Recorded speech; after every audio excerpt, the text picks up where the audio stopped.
தந்தனத்தோம் என்று சொல்லியே வில்லினில் பாட, ஆஹா, வில்லினில் பாட வந்தருள்வாய் கலைமகளே. வார்த்தைகள் எதுவுமே அடிபடாமல் வந்திருக்கிற வார்த்தை எனக்கு என்னுடைய தந்தையாருடைய ஆசீர்வாதம் தான்.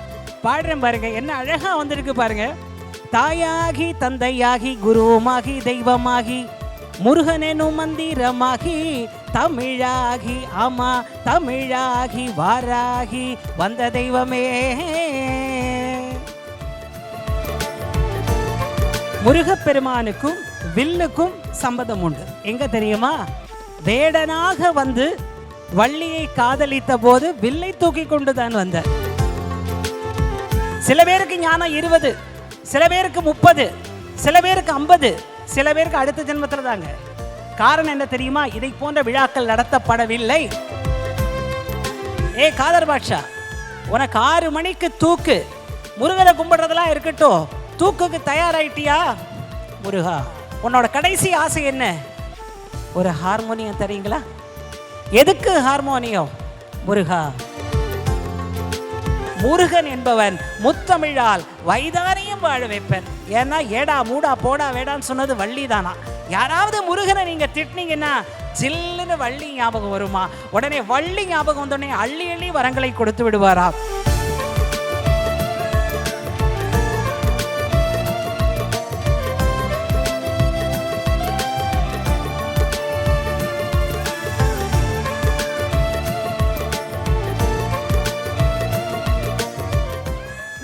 மந்திரம் கிடையாது, முருகன் எனும் மந்திரம்.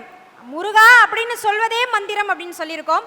அப்படி தமிழை மந்திரமாக தரணி எங்கும் உச்சரித்துக் கொண்டிருக்கக்கூடிய வில்லிசையின் மூலமாக நம்மை மகிழ்வித்துக் கொண்டிருக்கக்கூடிய கலைமாமணி பாரதி திருமகன் அவர்களை அன்போடு மேடை கழிக்கின்றோம். 7 வயதிலிருந்து சரியாமா 7 வயதிலிருந்து சுப ஆறுமுகம் ஐயா அவர்களோடு இணைந்து வில்லிசையின் மூலமாக மிக அழகாக தமிழையும் இலக்கியத்தையும் இசையும் சிறு குழந்தைகளிலிருந்து பெரியவர்கள் வரைக்கும் கொண்டு போய் சேர்க்கக்கூடியவர். இன்னமும் குழந்தை மனம்தான் அவர்கிட்ட. நீங்க பேசுனீங்கன்னா உங்க மனக்கவலை எல்லாம் மறந்து போயிடும். இப்ப அவங்க முருகனும் நானும் என்ற தன்னுடைய அனுபவத்தை இங்கு பகிர இருக்கிறார்கள். எங்க அம்மா மட்டும் நல்லா சொல்லியிருக்காங்க. வெற்றிவேல் முருகனுக்கு, வெற்றிவேல் முருகனுக்கு. எல்லாம் வல்ல ஸ்ரீ முருகப்பெருமானுடைய திருவருளால் இன்றைக்கு இந்த ஒரு அற்புதமான ஸ்ரீ வாராகி டிவி எனும் ஒரு தளத்திலே இப்படி ஒரு அழகான நிகழ்ச்சி நடக்கிறது. எத்தனையோ பெரிய வித்வாம்சரிகள், கலைஞர்கள், ஆன்மீக விற்பனர்கள் எல்லாரும் பேசியிருக்கும்போது இந்த வில்லிசை என்பது எளியவரையும் தொட்டு உயர்ந்தவரையும் தொடக்கூடிய ஒரு அற்புதமான கலை. பரமாச்சாரியால் வாழ்த்த பெற்ற கலை. வாரியார் சுவாமிகள் அன்போடு வாழ்த்திய கலை. வில்லை தட்டி தட்டி இந்தியாவின் உயர்ந்த விருதான பத்மஸ்ரீ வரைக்கும் வென்ற என்னுடைய தந்தையார் கலைமாமணி கவிஞர் சுப்பு ஆறுமுகம் அவர்களை வணங்கி அடியேன் 15 நிமிடம், 1 நிமிடம் சென்றுவிட்டது, 14 நிமிடம் பேச இருக்கின்றேன். எனக்கு அன்பு மகள் ஆர்த்தி கொடுத்த நேரம், அந்த நேரத்தை வணங்கி இந்த வாராகி டிவியினுடைய நிர்வாகிகள், அழகான தம்பதிகள், இனிமேல் இந்த மாரிமுத்து தம்பதிகளை ஆன்மீக தம்பதிகள் என்று நான் அழைக்கவிருக்கின்றேன். பெரிய விஷயம். பொதுவாக நல்ல மனசார கைத்தட்டலாமே. அங்கங்கே திரைப்பிரபலங்களை வச்சு நடத்தக்கூடிய இளைஞர்களை நாம் பார்க்கும்போது முருகப்பெருமான ஹீரோவாக்கி நடத்துகிறீங்கல்ல, அதுக்கு எங்களுடைய பணிவான வணக்கத்தை சொல்லிக் கொள்கிறேன். வில்லுப்பாட்டுனாலே முதல்ல நாங்கள் பாடுறது தந்தனத்தோம் தான். ஒரு அற்புதமான விஷயத்தை சொல்லுகிறேன். முருகப்பெருமானுக்கும் வில்லுக்கும் சம்பந்தம் உண்டு.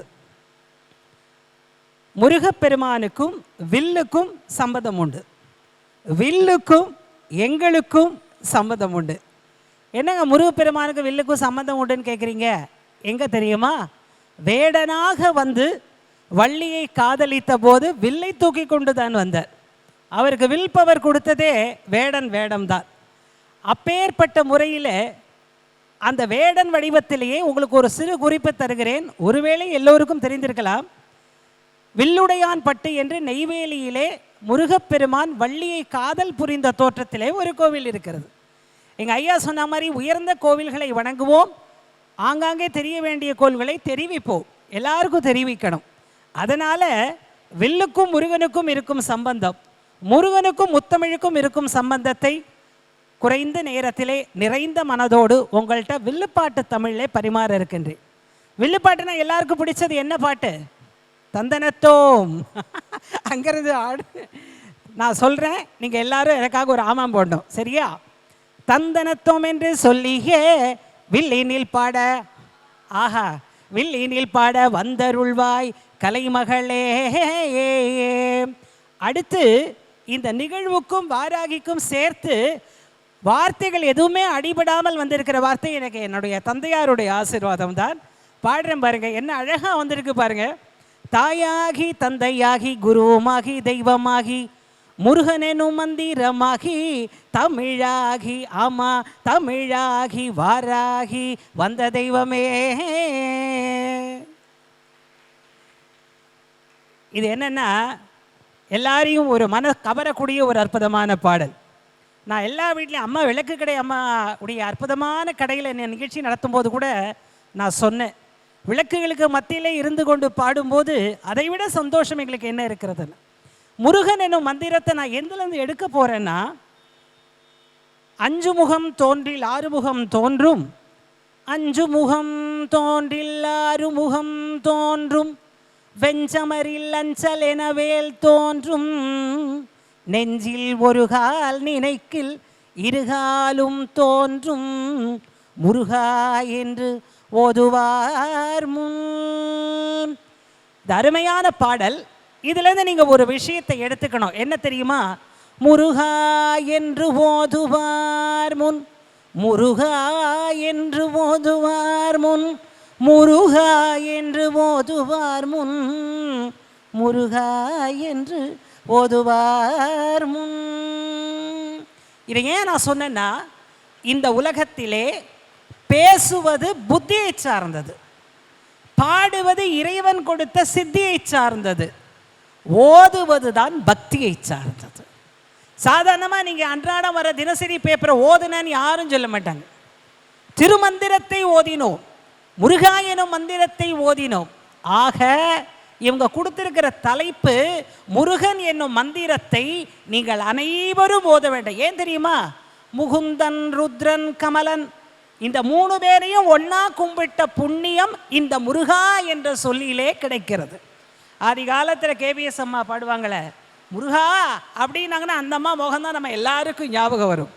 ஏன் அதை நான் சொல்கிறேன்னா, இந்த முருகனுக்குள்ள இயல் தமிழும் இருக்குது, இசைத்தமிழ் இருக்குது, நாடகத்தமிழ் இருக்குது.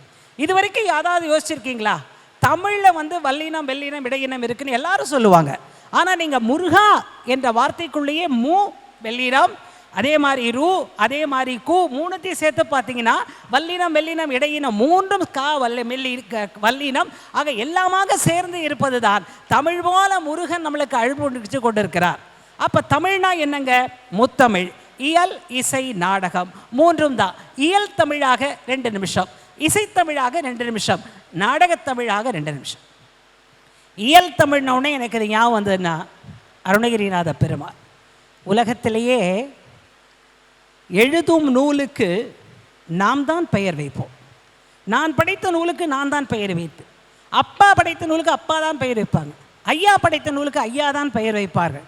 ஆனால் அருணகிரிநாதர் படைத்த நூலுக்கு முருகப்பெருமான் திருப்புகழை ஓது என்று அற்புதமாக பெயர் வைத்த புண்ணியம்தான் இன்னைக்கு திருப்புகழை பாடுறதே ஒரு நாக்குக்கே ஒரு எக்ஸசைஸ் மாதிரி. அவரோட வாழ்க்கையை நான் இயல் தமிழுக்கு எடுத்துக்கொண்டதன் காரணம் என்னன்னா, வாழ்க்கையிலே எச்சரிக்கை இல்லாது எப்படியோ தப்பிப்போன அடியாராக அவர் இருந்த போதிலும் ஏதோ ஒரு நேரத்திலே தன்னுடைய காம வலையில் இருந்து வெளியிலே வந்து அக்காவினுடைய அன்பினாலே ஆதரவினாலே வளர்க்கப்பட்டு அங்கேயும் தவறு செய்ய முற்பட்ட போது, அருணகிரி நீ ஒருவன் அருளால் வளர்ந்தாய், ஒருவன் அருளால் பிறந்தாய், அவனே உன்னை காப்பாற்றட்டும் என்று அந்த ஆதி அம்மையார் சொன்ன உடனே நேர வல்லாள கோபுரத்தின் மேலே ஏறி ஞானம் பிறக்கிறது. யார் யாருக்கு எந்தெந்த வார்த்தையில் ஞானம் இருக்குன்னு சொல்ல முடியாது. 3 வயசுல ஞானசம்பந்தர் இருக்கு, 5ல் பட்டினத்தாருக்கு, 7ல் ராமகிருஷ்ண பரமஹம்சர் இருக்கு, 9ல் வள்ளல் பெருமானுக்கு, 10ல் எம்எஸ் அம்மாக்கு, 14ல் ஆண்டாள் அம்மைக்கு, 15ல் பல பேர் பல முக்கியமான குழந்தை நட்சத்திரங்களுக்கு. ஆனால் 18 வந்த அப்புறம் தான் ஞானம் வரும் நம்ம நினைக்கிறோம். 18க்குள்ளேயே ஞானத்தை முடிச்சுட்டாங்களே. சில பேருக்கு ஞானம் 20, சில பேருக்கு 30, சில பேருக்கு 50, சில பேருக்கு அடுத்த ஜென்மத்தில் தாங்க. காரணம் என்ன தெரியுமா? இதை போன்ற விழாக்கள் நடத்தப்படவில்லை. ஆக இந்த விழா உள்ளுக்குள்ளே ஞானத்தை, முருகன் என்றாலே ஞானாசக்தி என்ற அர்த்தம். எதுக்காக சொல்லுகிறேன்? வள்ளாள கோபுரத்தின் மேலே ஏறி கீழே விழும்போது, அவர் மேலே ஏறும்போது இந்த உலகம் புறக்கணித்த மனிதர், ஆனால் இறங்கிய பின்பு முருகனால் தாங்கப்பட்ட அற்புதமான ஒரு மிகப்பெரிய அடியாராகி பொன்னான மேனி புண்ணான மேனி பொன்னானதே என்று எல்லோரும் பாடும்போது முத்தை தருபத்தி திருநகை என்று பாட ஆரம்பித்தார். நாக்கிலே முருகப்பெருமான் எழுதியது. ஆக இயல் தமிழால் அடியார் ஒருவருக்கு முருகன் என்னும் மந்திரம் வாழ்க்கை கொடுத்து. சரி, இசைத்தமிழுக்கு வாங்க. அந்த காலத்தில் ஹார்மோனியை வாசிச்சுக்கிட்டு பாடுற ஒரு வித்வான் இருந்தார். அவர் யார் தெரியுங்களா? காதர் பாக்ஷா. முருகனை பற்றி பாடுறது காதர் பாக்ஷா. இதை சொல்லிட்டாலே பல பிரச்சனைகள் தீர்ந்து போயிடும் நினைக்கிறேன். இல்லாத பொல்லாத வழக்கு காவடி சிந்து பாடக்கூடியவர். அந்த காலத்தில் அந்நிய ஆட்சி காலத்தில் பிடிச்சி உள்ளே போட்டாங்க. உள்ளே போட்டவர் கடைசி நாள் தூக்கு போட போகிறாங்க. நல்லா கேளுங்க, கடைசி நாள் தூக்கு போட போகிறாங்க. தூக்கு போட போகும்போது அந்நிய ஆட்சி காலத்தில் இருந்த அந்த சிறைத்துறை அதிகாரி உள்ள காதர் பாட்ஷா, உனக்கு 6 மணிக்கு தூக்கு, முருகனை கும்பிடுறதெல்லாம் இருக்கட்டும், தூக்குக்கு தயாராயிட்டியா? முருகா முருகா என்னும் மந்திரம். முருகா, இவ்வளோ சொல்கிறேனே, உன்னோட கடைசி ஆசை என்ன? ஒரு ஹார்மோனியம் தரீங்களா? எதுக்கு ஹார்மோனியம்? முருகா, என் முருகனை பாடணும். அப்படியா? 6 மணிக்கு தூக்கு, 5 மணிக்கு நான் உனக்கு ஹார்மோனியம் கொடுக்குறேன். இத்தனையும் ஜெயிலில் நடக்குது. ஜெயிலில் ஹார்மோனியம் சீக்கிரமாக கிடச்சிது, வெளியில் கிடைச்சாதான் கொஞ்சம் கஷ்டமாக இருக்கும். அவன் பாட ஆரம்பிக்கிறார். எதை? காவடி சிந்து. முருகப்பெருமானுக்கு பிடித்தது காவடி சிந்து. அதை பாட ஆரம்பிக்கிறார். 5, 5:15 சுருளிமலை மீதில் மேவும் சீலா உன்னை தோத்தரித்தேன் சுப்பிரமணிய வேலா. 10 ஸ்டான்ஸா, 20, 30 என்று பாடிக்கொண்டு செல்லும் போது 5, 5:15, 5:30, 5:45, 6 6:15 ஆகிவிட்டதனால் அந்த அந்நிய ஆட்சியில் இருந்த சிறைத்துறை அதிகாரி காதர் பாக்ஷா, உன்னுடைய நேரம் தவறிவிட்டது, உனக்கு தூக்கு போட வேண்டிய நேரம் தவறி நல்ல நேரம் விட்டது, அதனால் உன்னை தமிழிசையால் முருகனை பாடி உன்னை விடுதலை செய்கிறோம் என்று விடுதலை செய்தார்கள். இது ஏன் சொல்றேன்னா, காதர் பாக்ஷா காவடி சிந்து பாடினால அந்நிய ஆட்சியில் இருக்கிறவனே தன்னை மறந்து 6 மணிக்கு போட வேண்டிய தூக்கு 6:15 போடாமல் ரிலீஸ் பண்ணிட்டான். இப்போ உள்ளவன் இப்போ உள்ள பாட்டை அப்படி பாடினான்னா 5:45 தூக்கு போடுவா சார். அப்படி இல்லை, நம்மளுடைய வாழ்க்கையிலுடைய திரைப்பட பாடல்களும் சில பாடல்களும் இருக்கின்றன. ஆக இசைத்தமிழுக்கு காதர் பாக்ஷா காவடி சிந்தை சொல்கிறேன். இன்னும் ஒரு மனுஷன் சொல்லாமல் இருக்க முடியாது. வள்ளல் பெருமான் 9 வயதிலே ஒருமையுடனினது திருமலரடி நினைக்கின்ற உத்தமர்தம் உறவு வேண்டும், உள்ளொன்று வைத்து புறமொன்று பேசுவார் உறவு கலவாமை வேண்டும், பெருநெறி பிடித்தொழுக வேண்டும், மதமான பேய் பிடியாதிருக்க வேண்டும், மறுவு பெண் ஆசையை மறக்கவே வேண்டும், உனை மறவாதிருக்க வேண்டும், மதி வேண்டும், நின் கருணை நிதி வேண்டும், நோயற்ற வாழ்வில் நான் வாழ வேண்டும், தருமமிகு சென்னையில் கந்த கோட்டத்துள் வளர்தலமோகு கந்தவேலே, தன்முகத்துய்யமணி உன்முகச் செய்வமணி ஷண்முக தெய்வமணியே என்று பாடியது 9 வயசுல. இன்னொருத்தர் எழுதின பாடுறது பெருசு இல்லை, 9 வயசுல சொந்தமாக எழுதி பாண்டார்.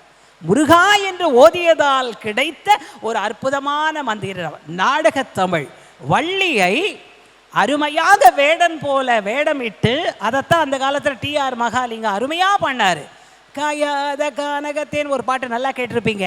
அப்பேற்பட்ட நாடக தமிழுக்கு வள்ளியை முருகன் காதலித்து திருமணம் புரிந்தார்.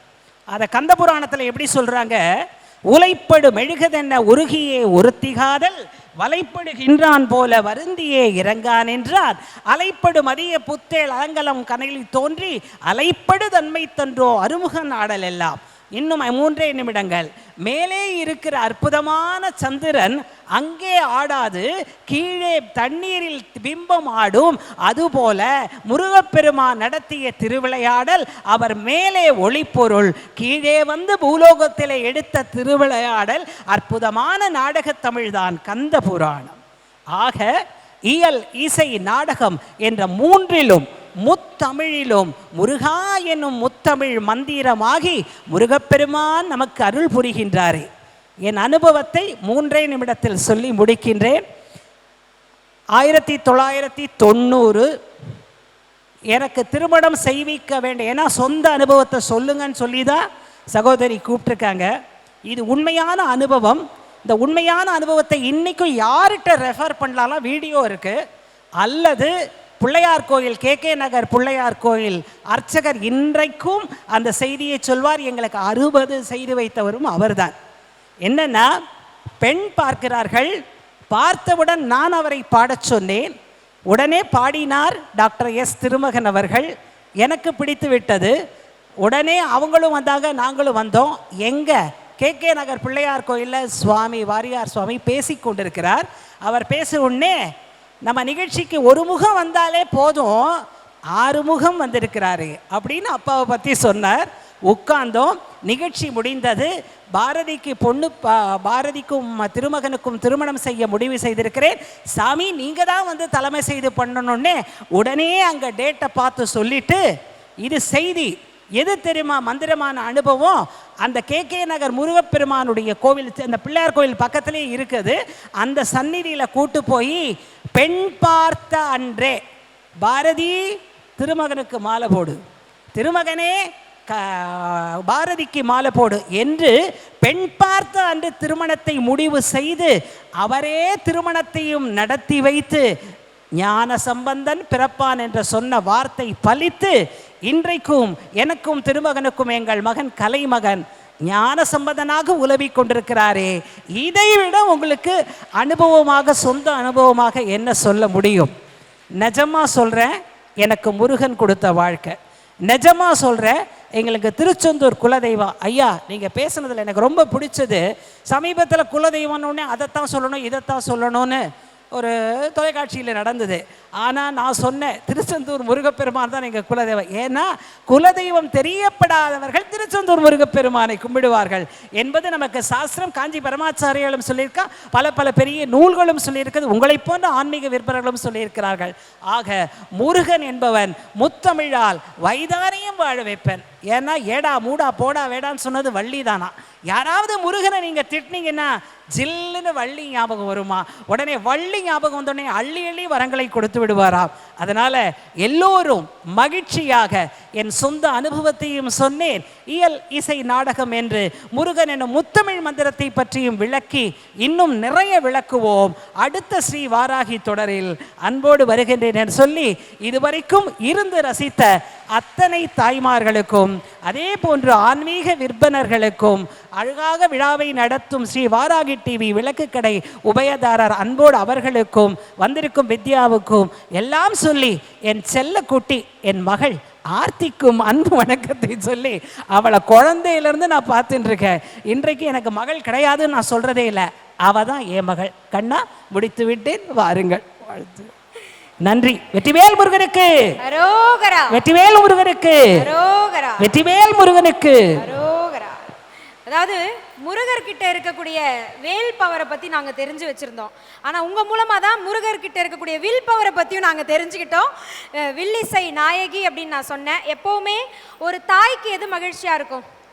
தன் பிள்ளைகள் மேடை ஏறி புகழ் பாடி அவர்களை பாராட்டுவது தான் மகிழ்ச்சியாக இருக்கும். இங்கே தாய் வாழ்த்தக்கூடியதை மகன் உட்கார்ந்து ரசிச்சுட்டு இருக்காரு. இப்போ அந்த மகனையும் கொஞ்சம் மேடை ஏற்றணும்னு நினைக்கிறேன். வாங்க கலைமகன், அம்மாவோட சேர்ந்துருங்க. அதுதான் அம்மாவுக்கு மகிழ்ச்சியாக இருக்கும்.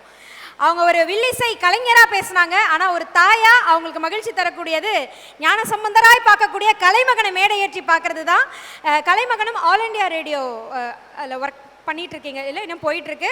அவருமே எல்லா இடங்கள்லையுமே தமிழையும் இலக்கியத்தையும் இசையையும் வில்லிசையையும் எல்லா இடங்களுக்கும் கொண்டு சென்று கொண்டிருக்கின்றார்.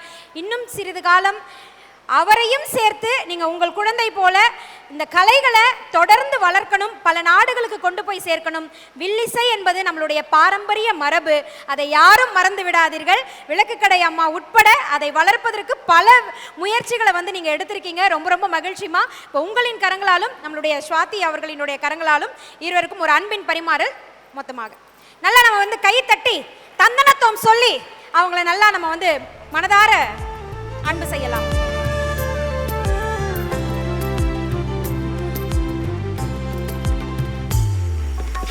அடடா, சொல்லாமலே அன்பை வாரி வழங்குறீங்களே, மகிழ்ச்சியா இருக்கு. இங்க பாருங்க, இந்த மேடையில பக்தியை உணரணும்னா விளக்கு கடைக்கு போயிடலாம், பக்தியை வில்லிசை மூலமா செய்யணும்னா அங்க அவங்கள கூப்பிட்டு நிகழ்ச்சி பண்ணலாம். இதையெல்லாம் நீங்க எப்பவுமே பார்க்கணும்னா வாராகி டிவி மூலமா பார்க்கலாம். எல்லாருமே ஒன்று சேர்ந்திருக்கீங்க, பார்க்க மகிழ்வா இருக்கு. மிக்க மகிழ்ச்சி.